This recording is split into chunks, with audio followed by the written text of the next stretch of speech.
यो question maximum times repeated भएको छ एक्जाममा र ट्याक्सेसन च्याप्टरबाट लिएको हो। यहाँ क्वेसन हेर्न सकिन्छ, Adarsh working in a private bank. Okay, Adarsh एउटा प्राइभेट ब्याङ्कमा काम गर्छ, स्यालेरी 30,000 छ per month. Okay, up to here contribution to provident and fund by employee 10% of his basic salary.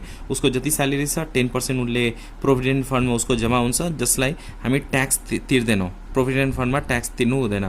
Taxable income निकाल्दाखेरि प्रोभिडेन्ट एन्ड फन्डको सब्ट्र्याक्ट गर्नुपर्छ। After that that's allowance 20%, we have to pay tax for it. Clothing allowance 15,000, यहाँ पनि tax तिर्नुपर्छ। Find the assessable income. Assessable income भनेको total income. Provident and फन्डको Dashain allowance, clothing अनि salary कति छ त्यसलाई सबैलाई मल्टिप्लाई एड गरिदियो भने कति हुन्छ, एसेसेबल इन्कम हुन्छ।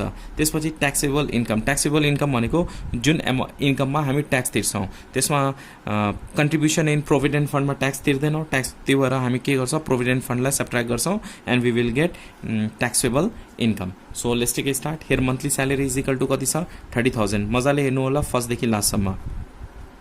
So here monthly salary is equal to monthly salary is equal to rupees 30,000. Okay, up to here. So we have to find out yearly salary or annual salary. जे लेख्दा पनि हुन्छ यहाँनिर, annual or yearly salary is equal to just we have to multiply by 12, 30,000 into 12. अब यहाँनिर question भनेको भए Adarsh will get 15 month or 20 month, त्यस्तो भनेको भए चाहिँ हामी 15-20 ले मल्टिप्लाई गरिदिउँ। अब यहाँ केही भनेको छैन भने इयरली निकाल्दाखेरि 12 ले नै मल्टिप्लाई गर्ने हो। Just multiply this and we get here 3,60,000। Okay, so ले एक सालमा कति अर्निङ गरिरहेछ, 3,60,000। After that contribution to provident and fund. यहाँ क्वेसनले भनेको छ contribution to provident fund by employee 10% of his basic salary. Contribution to PF provident and fund कति पर्सेन्ट, 10%। 10% अफ 3,60,000। यो चाहिँ रिटायर हुँदाखेरि पाउने रकम हुन्छ है, 10% चाहिँ। So 10 divided by 100 into 3,60,000। When you calculate we get 36,000। यो चाहिँ उसको जम्मा भइरहन्छ अनि रिटायर हुँदाखेरि पाउने रकम हो। सो यसमा ट्याक्स तिर्नु पर्दैन, ट्याक्सेबल इन्कम होइन यो। दशैं अलायन्स कति थियो, Dashain allowance is equal to rupees 20,000। Okay, Dashain allowance कति छ, 20,000 छ अनि clothing allowance 15,000। So we have to write here clothing allowance is equal to rupees 15,000। हामीलाई यहाँनिर एसेसेबल इन्कम निकाल्नु पर्ने छ भनेको टोटल इन्कम। एसेसेबल इन्कम भनेको टोटल इन्कम, स्यालेरी पनि, पिएफको एमाउन्ट पनि, त्यसपछि दशैं अलायन्स पनि, क्लोथिङ एमाउन्ट, सबैलाई के गर्ने, एड गरिदिने। यो के हुन्छ, accessible income.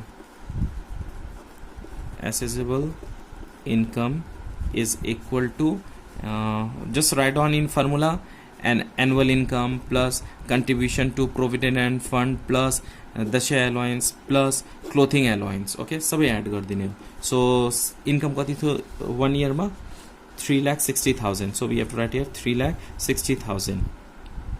Okay, just write down formula here, yearly salary plus contribution to PF plus Dashain allowance plus clothing allowance सबै एड गरिदिने।